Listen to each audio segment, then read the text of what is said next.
All Renegades of Puck to the trenches. It's time for Renegades of Puck TV. Welcome to the bunker. Welcome to the essence of no half-stepping.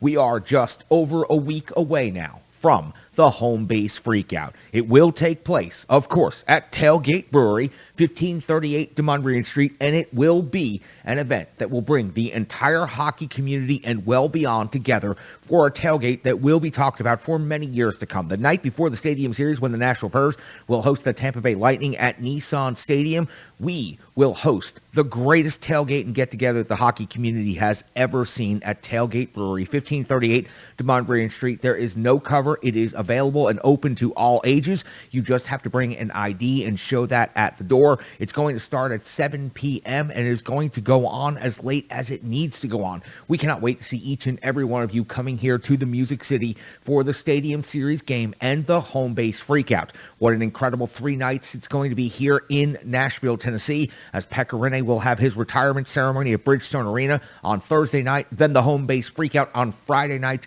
then the Stadium Series, of course, on Saturday. We will have an incredible lineup of special guests coming by. Going to be a very laid-back and casual affair. We're going to hang out. We're going to drink some beers. We're going to have some laughs and have a good old time. And you'll get a chance to meet, greet, and see some of the following people. We will be having Violent by Design Impact Wrestling, Eric Young. We will have former Nashville Predators captain Mike Fisher, former Nashville Predators player, broadcaster, and NHL Network analyst Stu Grimson. We will have so many other people, former NHLers Bobby Ryan and Ryan Smith. WNHL and Syracuse alum Allie Lacombe will be there. We will also have sports writer, Hall of Famer Teresa Walker, Haley Murphy, by the way, happy birthday, Haley, and so many others. All of the Renegades of Puck will be there on hand for the first time ever. Brandon Felder has confirmed that he will be in attendance. So that means Mashopoulos, Brandon Felder, Dan D. Bradley, Sean C. Smith, Brian Baston, Perkins, and Kay,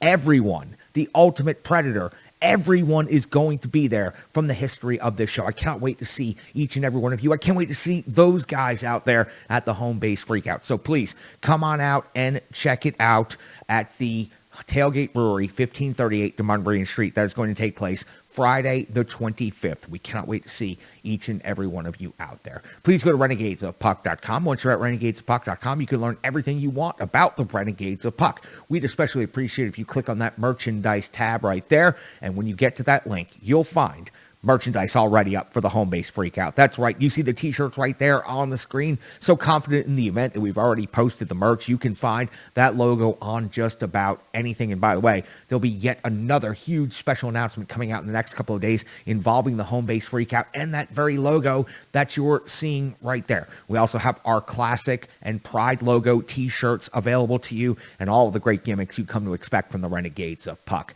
I went ahead and bought my Renegades of Puck socks so that I would have some great formal wear for the home base freakout. You can also get throw pillows, bed sets, and just about anything else with the Renegades of Puck logo on it. We've sold out, so you can buy in. Social media is, of course, critically important to the Renegades of Puck and everything we are doing to build this operation. Ever since we started building it in October, it has been incredible. Now up to 120 subscribers on our YouTube page, but we need to keep bringing more people into the trenches. So please let everyone know about Renegades of Puck TV right there on YouTube. Once that link is up on YouTube, you can share it on Facebook, or if you'd prefer, you can share it on Twitter, or you can let someone know on Instagram all about what we're doing here in the trenches for the Renegades of Puck. You can find us on all of those platforms. SoundCloud, you will now find a full and complete version in audio form only, classic podcast form of Renegades of Puck TV right there on SoundCloud and also on Spotify. And of course, the behind the scenes live stream Twitch.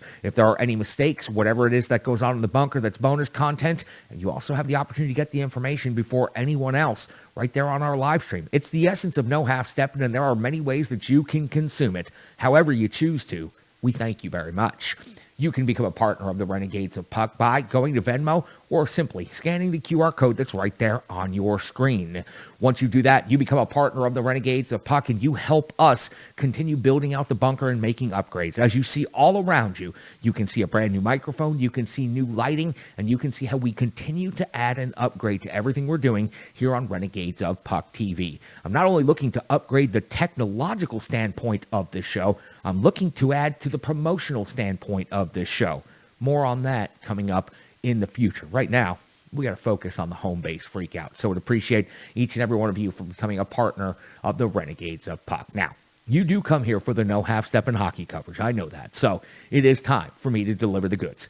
This happens to be show number 610 for the Renegades of Puck. And I'm going to tell you all about what's going on in the world of the Nashville Predators. Let's take a look at the Central Division. The Nashville Predators, after 49 games played, find themselves in fourth place in the Central Division. A record of 28-17-4. 60 points has them 12 points behind the Colorado Avalanche, who just recently dropped a game to the Dallas Stars. The Minnesota Wild are in second place with 63 points, 3 points ahead of the Preds. The St. Louis Blues have now jumped over the Nashville Predators, taking third place, and are 1 point ahead of the Preds. You'll find the Preds right there in fourth with 60 points. The Dallas Stars creeping up now, only 6 points behind the Nashville Predators. Then the Winnipeg Jets are 12 behind, Chicago 17 behind, and I don't know how the Arizona Coyotes are even still in the league. The Nashville Predators' next game will take place on the road, where they actually do have an impressive record, just as many victories on the road as they do at home, 14-8-4 on the road, and they will be going into Carolina to take on the Canes. This is, of course, a makeup game that was supposed to take place last month, but now the Nashville Predators will be going in for the second time and closing out the regular season series against last year's division rival, the Carolina Hurricanes. For the Carolina Hurricanes, I mean, simply impressive in almost every metric that you look at. 32-11-3 overall, 67 points, has them second in the Metropolitan Division. 16-4-1 on home ice with a goal differential of plus 52. No, that is not the highest goal differential in the NHL, but it is damn near close to that. When you take a look at the last 5 games for the Carolina Hurricanes, you go back to January 30th, it was a 2-1 win versus San Jose, and then 4 straight games on the road. On the 7th, a 4-3 overtime loss at Toronto, then a 4-3 loss at Ottawa, a 6-0 victory at the Boston Bruins, and a 3-2 loss at the Minnesota Wild. Now, before they face off against the Nashville Predators, they will host the Florida Panthers on the 16th. When you look inside all of the statistical metrics for the Carolina Hurricanes, everything is in the top 10. And then you combine that with some incredibly high-skilled individuals. I'll go down the Carolina side of the ledger, and then we'll talk about the Nashville Predators. In goals for, 3.48 is sixth best in the NHL. Goals against is best in the league at 2.37. Shots for 33.5 is 10th. Shots against 28.5, second best overall in the NHL. They have the 7th best power play in the league, converting 34 times on 137 opportunities, and they have the number 1 overall rated penalty kill at 89.4%. They've only given up 17 power play goals against. Individually, Sebastian Aho, simply incredible. 21 goals and 27 assists on the season, 48 points, and typically has very good games against the Nashville Predators. Svechnikov also at 20 goals and 24 assists for 44 points. Tony DeAngelo at 8 goals and 30 assists for 38 points. Teravainen 11 and 25 for 36, and Trocheck 13 and 19 for 32. Trocheck also, very surprisingly, always seems to have a very good game against the Nashville Predators. Now, for the Nashville Predators, this is the second and final meeting of the season against the Carolina Hurricanes. Very different than what we saw last season, when the Nashville Predators seemed to play the Carolina Hurricanes virtually every night of the year.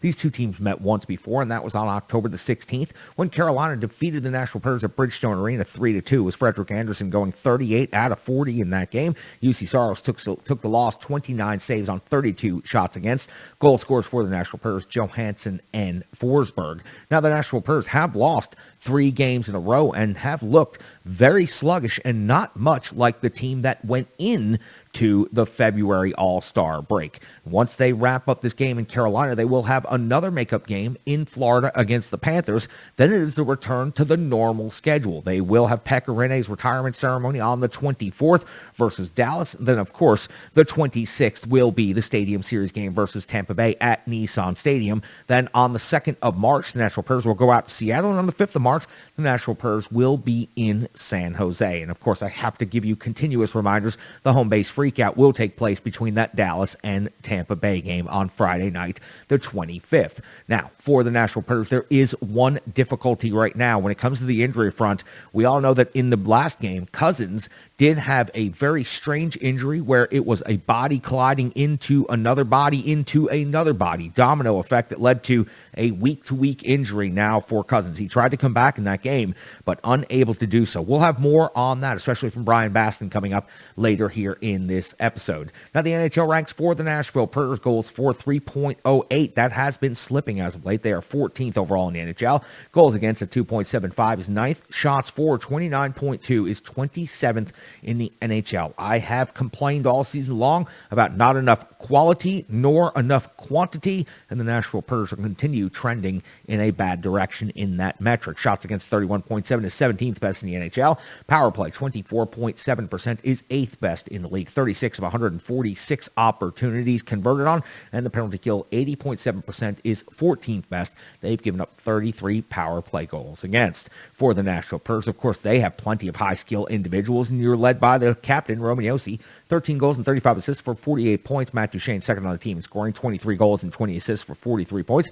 Philip Forsberg is at the 40-point mark, 24 goals and 16 assists. Mikhail Granlund, 7 and 32 for 39, and Johansson, 13 and 22 for 35. UC Saros, 24, 13 and 3 and 925 save percentage and a 2.42 goals against average. Expected to get the start against Frederik Andersen, who is otherworldly. 25, 7 and 1 on the season, 929 save percentage, 2.04 goals against average. This is an incredible measuring stick for the Nashville Predators. You know how hard it was to go up against the Carolina Hurricanes all last season and into the playoffs. So for the Nashville Predators, this is an opportunity against some really stiff competition from the Eastern Conference to go ahead and get themselves trending in a much better direction. I'm going to need to see a whole lot more than what I've seen in these last 3 games. Let's go back and recap the last game first. It's now time for the Rebirth Sports full game recap. Rebirth Sports. You can find them at rebirthsports.com or social media. You can find them on Twitter, Facebook, and Instagram. And let me just tell you, they are incredible people, incredible partners, and I love so much being involved with them. Thanks to Rebirth Sports, we'll be able to give away a home and road jersey coming up at the Home Base Freakout. You'll just have to be in attendance, and we'll be doing drawings throughout the evening. Those will be 2 of our bigger prizes that we will be giving away at the Home Base Freakout. But it's not just that. Rebirth Sports also helps me with so many incredible things. They recently helped me with one of the best promotions that any show has ever done, giving out personalized hockey jerseys to a bunch of our favorite people and our friends. It was a great promotion, and we're looking forward to doing more stuff like that with Rebirth Sports in the future. They're great people, they're great partners, and they are a great business. Please check them out. They can help you. They don't just make jerseys, they're hockey tailors. They make visions come to life, and they have done that for the Renegades of Puck numerous times. Please check them out. RebirthSports.com, Rebirth Sports, Facebook, Twitter, and Instagram. Let them know how much you love the jersey. And by the way, thanks to our incredible partnership with Rebirth Sports, you can check out all of our social media accounts right now and get the information and the details on how you can purchase one of these Renegades of Puck jerseys right now. A limited on sale. It will end at the end of February, so make sure you get your name on that list right away. Now, let's get into that recap. We go all the way back to,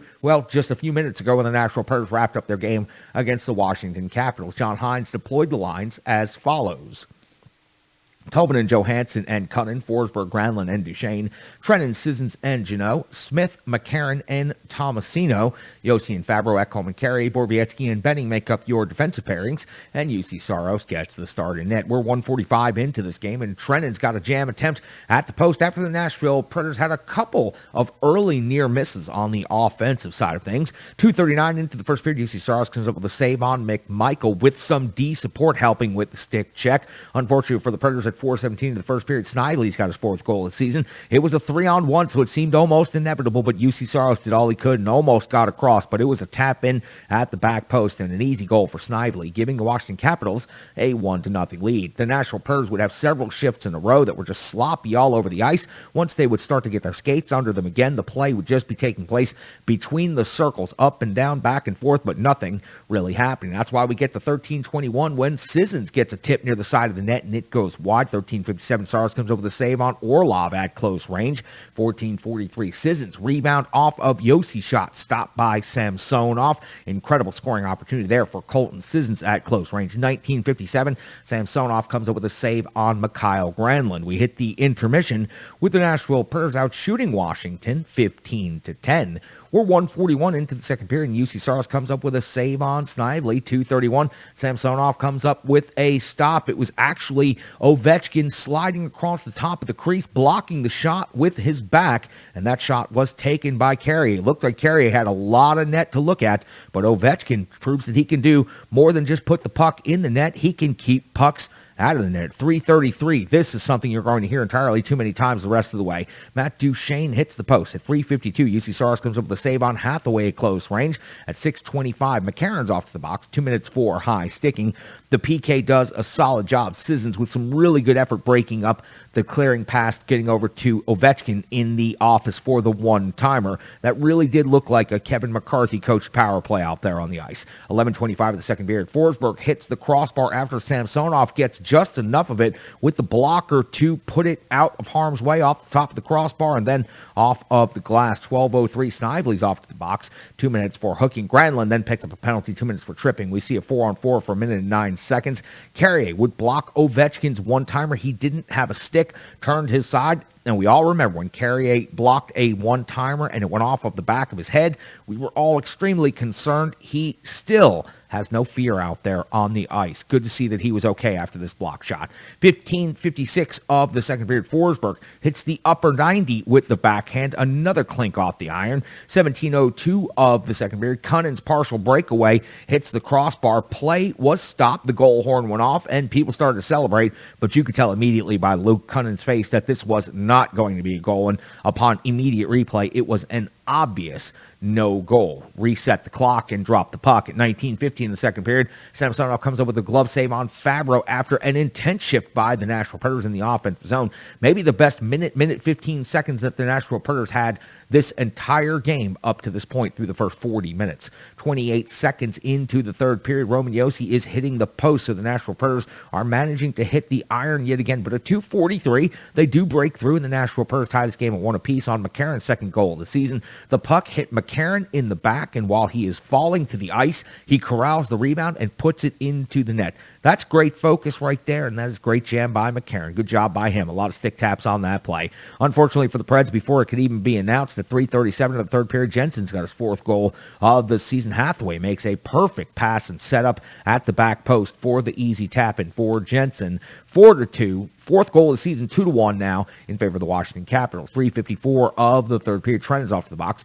2 minutes for tripping, and there he is, Alex Ovechkin over there in the left circle. It's the one-timer for his 30th goal of the season. Russian machine don't break, just keep scoring, and he will one day eclipse Wayne Gretzky as the greatest goal scorer in NHL history. The Caps lead 3-1 in this game. At 10:02 of the third period, Saros comes with a save on McMichael's breakaway, keeping the Preds at least reasonably in this game. 11:27, Granlund's off to the box. 2 minutes for holding, weak call, but still called. Saros has to come out with a save on Ovechkin. 16:07, Jensen's off the box. 2 minutes for puck over the glass. The Preds have an opportunity. They pull Saros. They go with the 6-on-4. They're not able to accomplish anything. And at 18:37, Alex Ovechkin out there on the PK at the end of the game. He gets his 31st goal of the season, the empty net goal, and the Washington Capitals seal this one off 4-1. The Preds do outshoot Washington 34-28, but that matters very little. Yet another game where the Nashville Predators are completely in it in the third period, and they find themselves on the end of kind of a lopsided score. It reminded me a lot of the last game. So for the Nashville Predators, I'm not seeing what we saw throughout much of the season. Now, listen, they're notoriously been slow starter. We have 3 great examples of that so far. The beginning of the season, coming back from the COVID Christmas break, and now coming back from the All-Star break. But what we also have seen is after about 4 games, this team seems to get going in the right direction. And this is a team that is based on detail energy and high intensity. And if any of those factors start to fall in any way, your attention to detail, any of that, well, then you're not going to beat teams each and every night in the NHL. The Nashville Predators have got to get it figured out. They've got to get it all back together. And the Carolina Hurricanes are, frankly, going to teach the Nashville Predators a lesson, or they're going to just completely beat their brains in Carolina in this next game. I hope that the Nashville Predators are able to learn, maybe rekindling that fire against the Carolina Hurricanes that they had so much last year. Maybe that'll get them going in the right direction again. After all, we really would like to see them going in the right direction for Pekka Rinne retirement night, and of course for the Stadium Series game. We all remember last time they had an outdoor game in Dallas. It didn't go very well.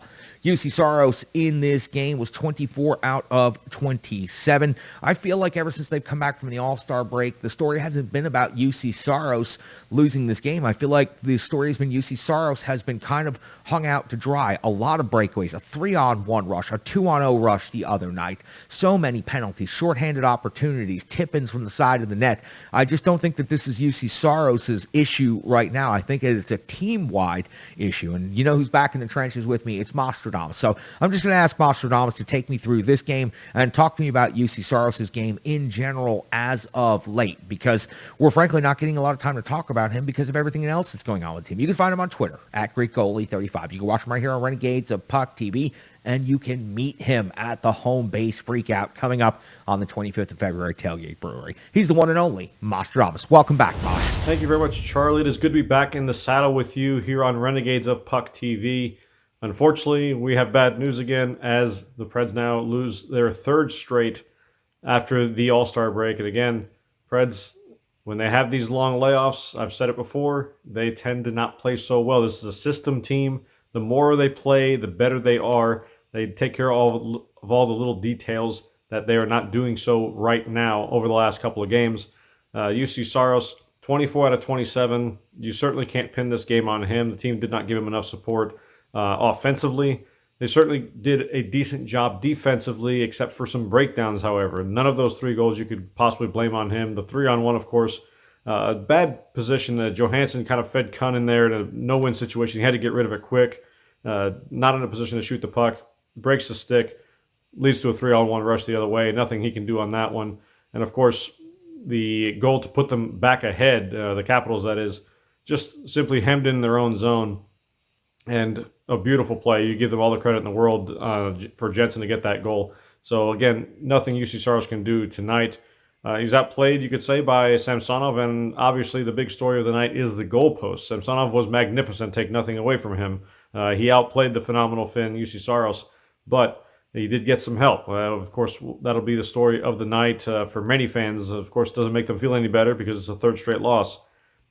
Don't get too down on yourselves, fans, okay? This is the first time in nearly a calendar year that the Preds have lost 3 straight regulation games. The times they lost the 3 regulation games were against Carolina and Florida last season. And, of course, they played so many times against those teams inside the division, 8 times each, as we know how the 2021 season went. Who's up next for the Nashville Predators? You guessed it, Carolina and Florida. Carolina, in particular, has given the Preds fits over the last several seasons. And Carolina Hurricanes, even with the playoffs last year, they played each other 14 times in 2021. The Preds only on the winning end 4 of those times last season. Overall, 14 of the last 17 games, if you don't include the playoffs, the Preds have lost to the Carolina Hurricanes. 2 of those 3 victories they got were, if you recall, at the very end of the regular season last year, when the games really didn't mean anything to Carolina.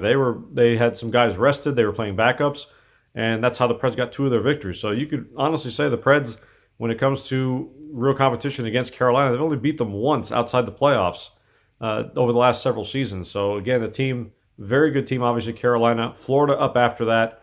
Tampa Bay right around the corner as well. So 3 of the league's top 5 teams coming up for the Nashville Predators. We're going to really see what this team is made of. I understand there's several days off in between, and I've talked about them being a system team. And the more often they play, the better they are. But these are big-time games. Let's see if the Preds are real contenders or not. You're going to have some lulls. Let's see if the Preds can pull it out. Again, with plenty of rest, you're going to see plenty of UC Saros. Come March and April, when there's a lot of back-to-backs coming up and a lot of games in fewer days, you'll see David Riddick in there every once in a while. But This is UC Saro's net. He's going to continue to play as often as possible to give the Preds a chance at victory. Charlie, take it away. Find him on Twitter at GreekGoalie35. Watch him on Renegades of Puck TV. Meet him at the home base freakout. That's a hat trick that each and every one of you Renegades should be collecting. Appreciate you, Mosh. It's always great to have you on the show. I am so thankful to have you back in the trenches. And, man, hope everything's all right with the family. Strong Style Fitness, great partner here of the Renegades of Puck. You can find Strong Style Fitness on social media, Instagram, Twitter, Facebook, but also StrongStyleFit.com. 150 workouts now posted by a certified personal trainer. Whether you are just getting started with that first stretch off the couch or you are looking to throw some iron like a pro, Tracy's got you all set up over there at Strong Style Fitness. She believes in the work so much, she's made it completely free and available for you in an on-demand way. Once you're happy, once you're satisfied, once you see the results, which I know you will get, then go ahead and make a donation over to Strong Style Fit and let Tracy know exactly how much you appreciate the work that she has done here for the Renegades Puck. Again, Strong Style Fitness can be found at StrongStyleFit.com or Instagram, Twitter, and of course, Facebook. Now, Sean C. Smith also back in the trenches with me this evening. I appreciate Sean C. Smith so much from ontheforecheck.com, from a myriad of other podcasts across the landscape of Nashville Predators coverage, and right here on Renegades of Puck TV. Sean C. Smith's going to talk to me about posts and penalties, two things that we've seen entirely too much of since the All-Star break. Sean, it's all yours. Thanks, Charlie. Hey, Renegades, it's Sean C. Smith. Want to talk a little bit about this loss to the Capitals. And let's be realistic. There were penalties. I'm not going to sit here and say that they were undisciplined stick penalties like we've seen a lot of recently. You can point to the penalties and say that they were the reason that the team lost. But I'm going to be honest with you. That call on Trennan, kind of garbage in my opinion. The call on Granlund, kind of garbage in my opinion.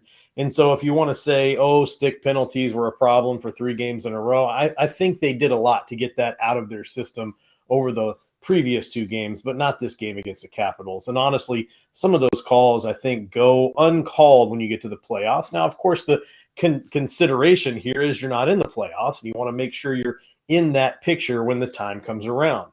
But do you think that the Predators had a better game tonight? I mean, how many times did they hit the post? 4 times? Realistically, a fraction of an inch different, south or east or west, and that puck's going to go in. And I think maybe, there's going to be a lot of overreaction, I think, to the, hey, that's a three-game loss streak. That's 3 losses in a row. They've got to do better than this. But the reality is you saw better play out of the team against the Capitals.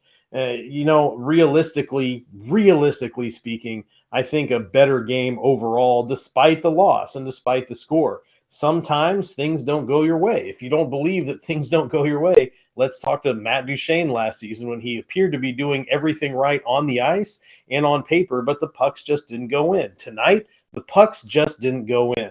And sometimes that's the hand you're dealt, and you're going to lose, and it's not going to be pretty. But like John Hines said the other day, sometimes you don't play the best game and you win. Sometimes you play a great game and you lose. This was not a great game, but I think it was a better game than they played. So let's be honest here and say that, yes, 3 losses in a row is not ideal. But I think as far as the team getting better about those penalties, I think that's a lot more like what we need to see. I don't know that the call against Trennan and the call against Granlund get called in every game, especially toward the end of the game. And I don't really think those calls get called in the playoffs either. So my overall takeaway is, while it's disappointing the team has lost 3 in a row, I certainly don't think it's time to say that, this is the end of the road for the team. I think it's a much better performance despite the outcome. So with that, and I don't know if you noticed, but my sets changed a little bit.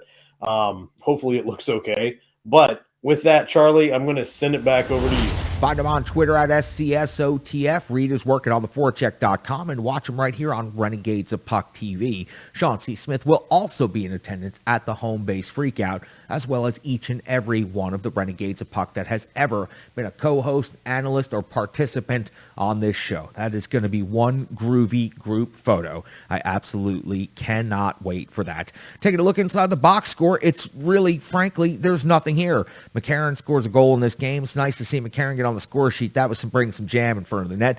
Fabro and Yossi pick up the assists on that goal, but that's really just about it. 5 hits for Cole Smith in this game. Felt like he deserved some stick taps for that, coming up, getting the call-up, getting the emergency fill-in spot, and looking good out there on the fourth line. McCarron also adds 4 hits from the fourth line. Phil Forsberg adds 4 hits, and Trennan, I thought Trennan looked really good out there. I thought he was playing a really good, solid, hard game, but that's really all there is to look at in the box score. Roman Yossi led the team in time on ice tonight, 25-27, and of course, Mikhail Granlund led the forwards in time on ice at 22-04. You know who else is going to talk to me about some numbers? He runs the Renegade Analytics desk, and he is back in the trenches. He was on the front lines tonight at Bridgestone Arena. He had a chance to get some information and some intel from head coach John Hines. You can find his work and his charts at ontheforecheck.com. You can watch him right here on Renegades of Puck TV. He's the one and only Brian Bass. Thanks a lot, Charlie. Tonight ended in disappointment as Peter Laviolette's return to the Music City since his firing resulted in a Washington 4-1 victory after a Preds team that struggled to score and hit pretty much everything but the net, including the post. One of the things, though, that the Nashville did not have on the ice tonight was Nick Cousins. It was announced earlier this week that Nick Cousins would be week to week with his lower body injury. And little is known about when Cousins will be returning to the lineup, but his absence will be sorely missed by this team. I talked to Coach John Hines about Cousins and his impact on this team. Tonight was your first night without Nick Cousins with his injury.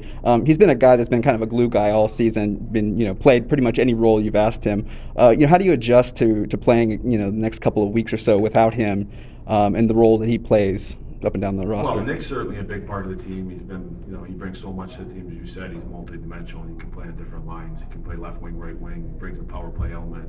He's a gritty, hard player to play against. He brings that element to his game. A lot of sandpaper there for it, and he's a good energy guy, great guy in the locker room. So, you're not going to replace Nick, but I think it's important, like always, that you're going to have injuries throughout the year, and it comes to the next man up and the guys that get opportunities in his role.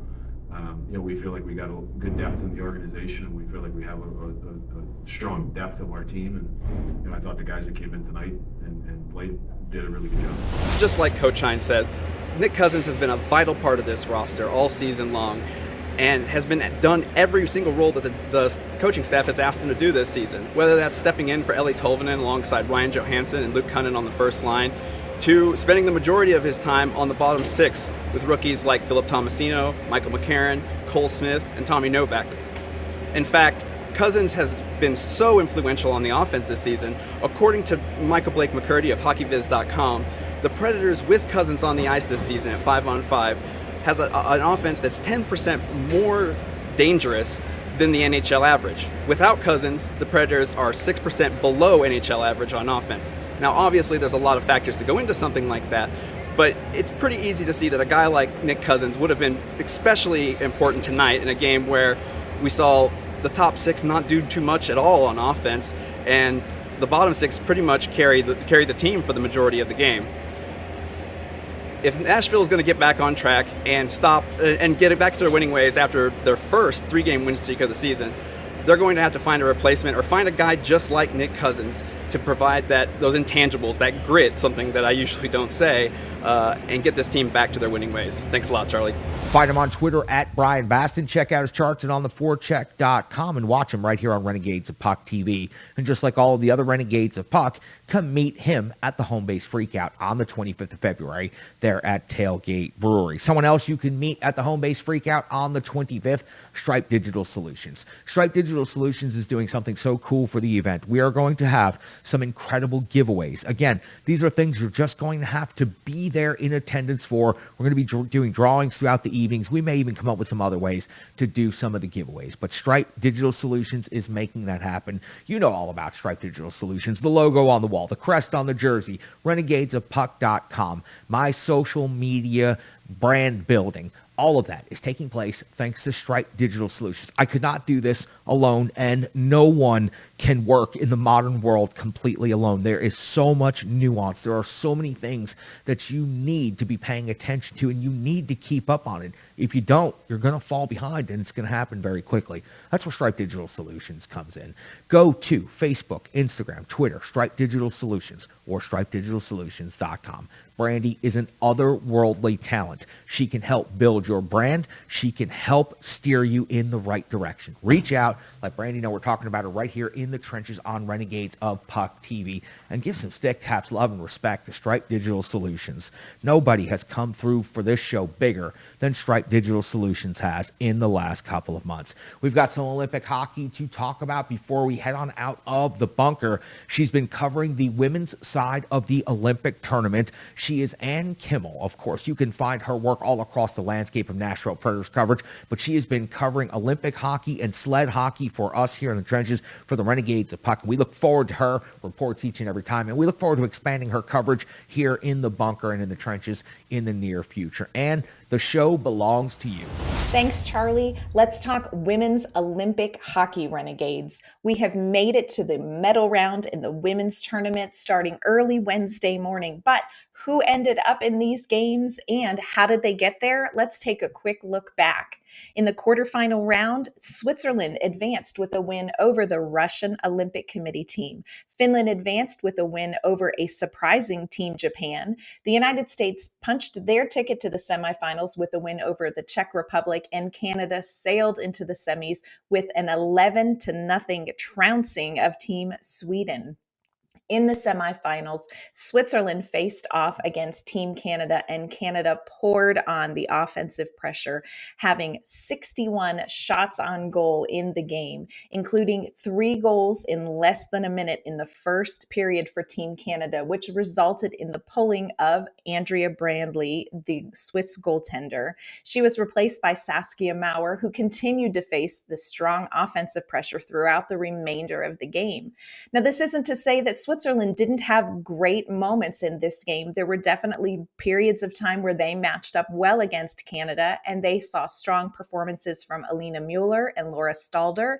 But in the end, Canada dominated, showing very few weaknesses in their game.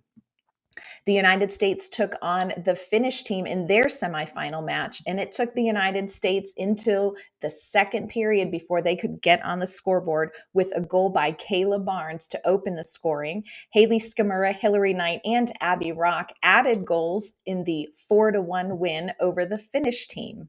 Team Finland heads to the bronze medal match to take on the Swiss team, and this is going to be a really great women's hockey match.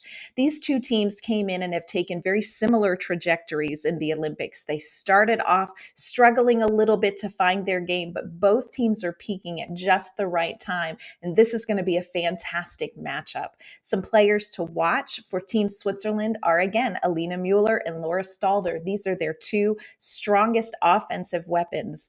Finland, of course, has their own offensive weapons, including Petra Nieminen, who had a hat trick in the quarterfinals, and Susanna Tapani. This is a game that ultimately may come down to team defense and goaltending. And of course, the match people have been talking about since before the Olympics started. This is the gold medal rematch between Team Canada and the United States. Look, Canada has appeared nearly untouchable this entire tournament. And if they play their game, this is going to be a tough challenge for Team USA. Canada has shown one area of weakness in that their aggressive play has led to them taking a number of penalties in their games. Their penalty kill has been very strong, so it hasn't cost them too much yet. The United States struggled early in the tournament to find their way on the power play, but they have finally gotten some things going. And this may be one area where Team USA can take advantage of Canadian mistakes. The United States will have to play a nearly perfect game to win over this strong Canadian team. But let's face it, this is a medal match between Canada and the United States, and all bets are off. Anything's possible. The bronze medal match will take place Wednesday morning, bright and early at 5:30 a.m. Central Time, and the gold medal match between Canada and the United States will take place Wednesday evening at 10:10 p.m. Central Time. That's Ann Kimmel. You can find her on Renegades of Puck TV talking about Olympic hockey, talking about sled hockey, and talking about whatever other topic in hockey interests her. You can also meet Ann at the Home Base Freakout coming up on February the 25th at Tailgate Brewery. By now, you absolutely should know where it is, when it is, and all the details about it. I can't wait to see all of you guys out there. I'm serious. This is going to be fun. This is going to be one of the biggest nights for the hockey community here in Nashville that we've ever had. And it's going to be so, so much fun. Hey, you know what? Peter Laviolette came back and coached his first game for the Washington Capitals at Bridgestone Arena against the Nashville Predators. We know there were some good times and there were some bad times. There were also some ugly times, Kyle Turris. But for Peter Laviolette, I thought that he was the right coach to follow up Barry Trotz when that time came along. And when it was time for him to move on, I knew exactly how it was going to go. I knew that he would bring this team to places it had never been before, but I also knew he would wear thin after a few years and burn everybody out. And that's exactly what happened. Now, for Peter Laviolette, he's gone on to the Washington Capitals and seems to be doing exactly the same thing with the Washington Capitals. There's a reason he's coached so many teams, but there's also a reason that he's had success with so many teams. The reason I bring this up tonight is just to say congratulations to Peter Laviolette. That was his 700th victory as an NHL head coach. No, I didn't particularly want to see it happen at Bridgestone Arena tonight, but you got to give stick taps to Peter Laviolette. 700 victories as an NHL head coach, and you know, a lot of very special victories behind the bench there at Bridgestone Arena as the Nashville Predators head coach. Remember, in franchise history, the Nashville Predators have only won 2 division titles, and they've won 1 President's Trophy. All of that happened under Peter Laviolette. So congratulations to Peter Laviolette. Other than that, everybody, listen, it's all about the Home Base Freakout. We got a week to go. You're doing such a good job of inviting all of your friends and passing it around. We have had people come up to us randomly, not even knowing what's going on or about the event being planned and everything, and they're talking about this hockey party they've heard about. So the word is getting out. It's spreading through the grassroots, and we sure do appreciate each and every one of you for doing that. We need to keep pushing. We've just got a week to go now. We've got to get every Renegade of Puck possible out there. Listen, I know some people aren't going to be able to make it because this, that, conflicts, not in town, work, whatever it is. But this is open to families, all ages. You can bring everyone out with the Nashville Predators announcing their special event taking place on that Friday afternoon into the evening. You now have 2 free events downtown related to the Stadium Series game on the 25th. Take your family, go down to the Nashville Predators Park, and then come on over to Tailgate Brewery and celebrate with the Renegades of Puck deep into the evening. Can't wait to see each and every one of you out there. We'll have a couple of more shows, and I'll tell you a whole lot more about the Home Base Freakout between now and then. Again, happy birthday, Haley Murphy. We sure do appreciate you and all the love and stick taps and support you've given to the Home Base Freakout. We can't wait to see you out there and have you as one of our special guests. This is going to be incredible. It's almost time, my good Renegades. It is almost here, and I am so, so excited about it. All right. Stick taps, love, respect for each and every one of the Renegades of Puck. For Mostradamus, for Sean C. Smith, for Brian Basson, for Ann K, for K Perk, for the ultimate one. I am your host and captain, Crazy Charlie Saunier. Stick taps, love, respect.